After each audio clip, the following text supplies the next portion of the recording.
Autorais Fundação Pierre Verger, Caribe e Corrupio Edições e Promoções Culturais Limitada.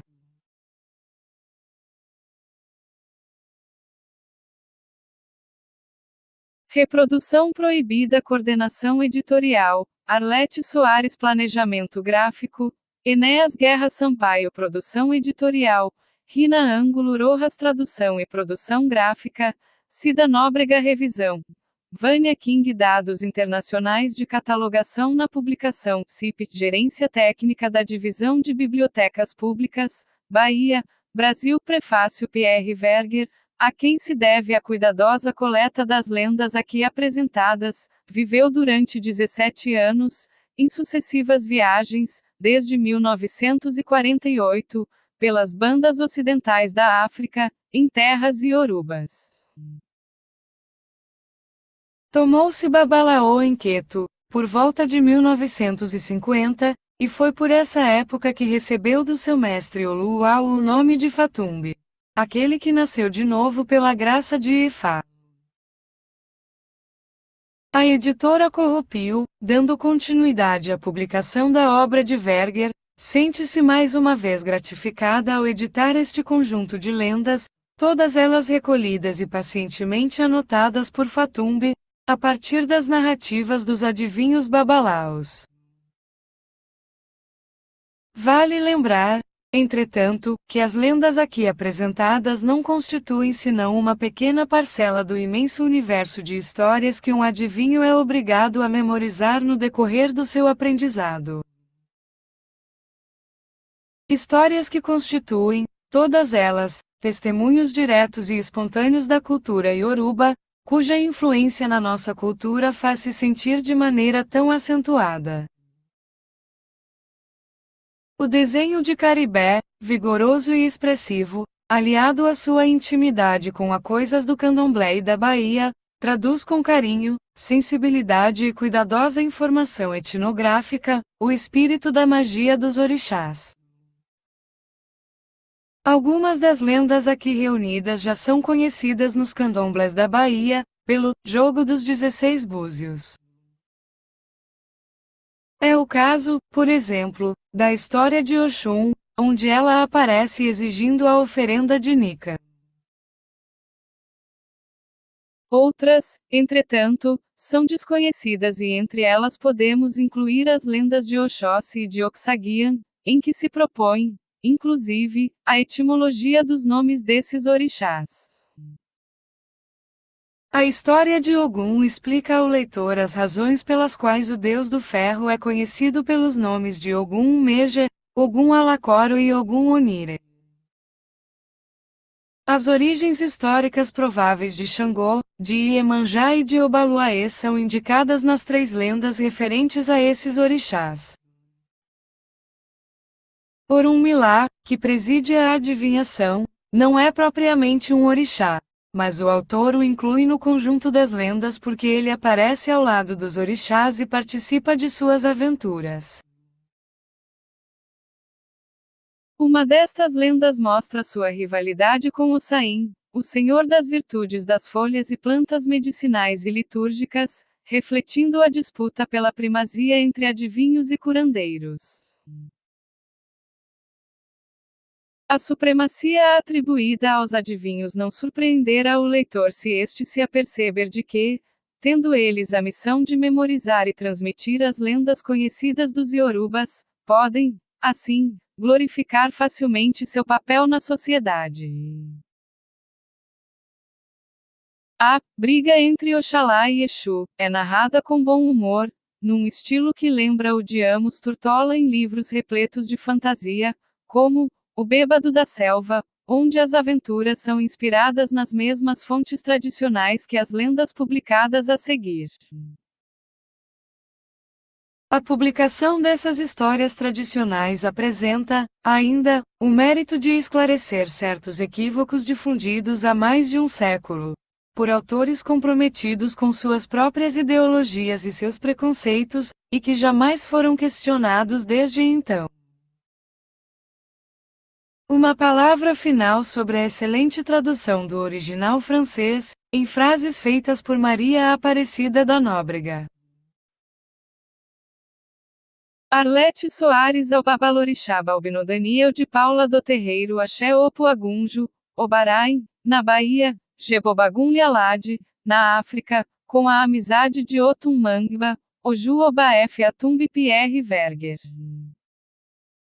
Bahia, novembro de 1985.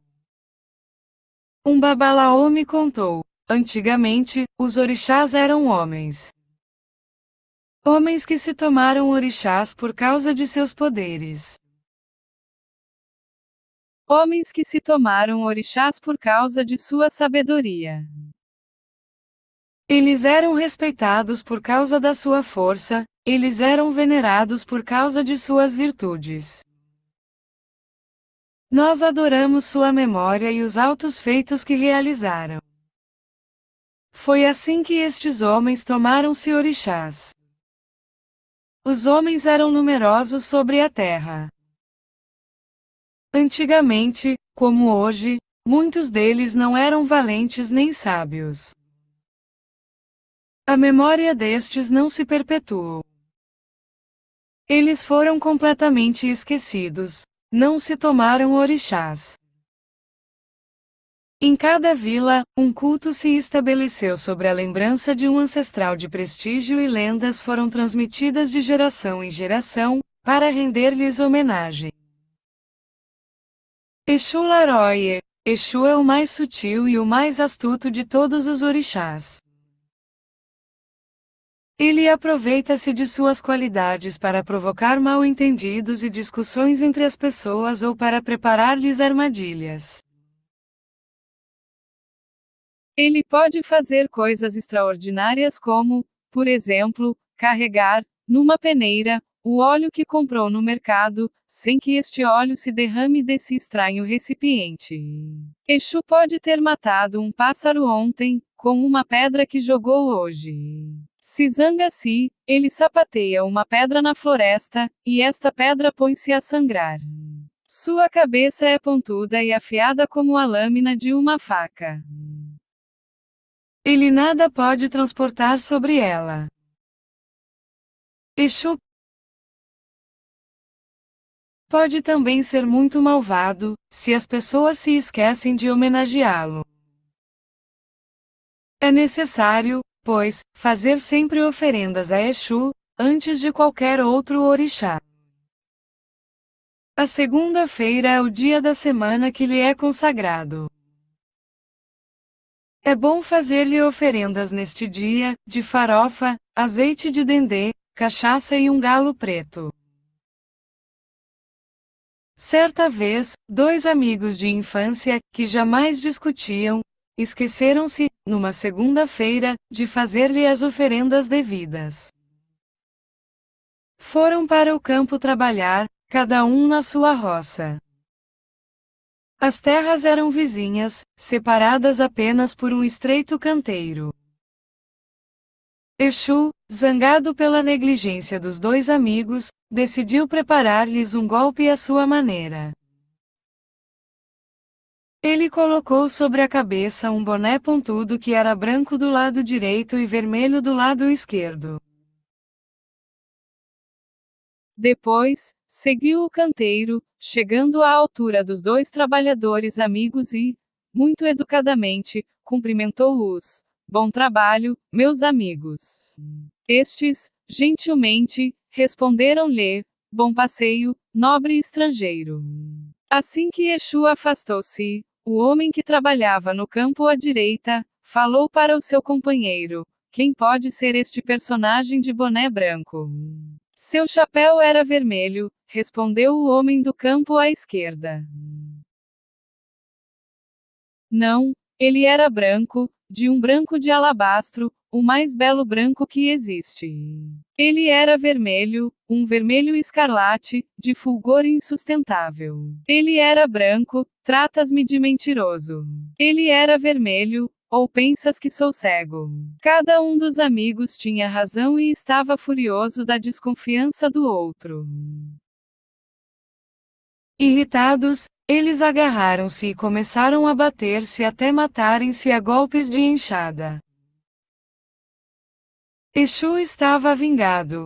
isto não teria acontecido se as oferendas a Exu não tivessem sido negligenciadas. Pois Exu pode ser o mais benevolente dos orixás se é tratado com consideração e generosidade. Há uma maneira hábil de obter um favor de Exu. É preparar-lhe um golpe mais astuto que aqueles que ele mesmo prepara. Conta-se que Aluman estava desesperado com uma grande seca.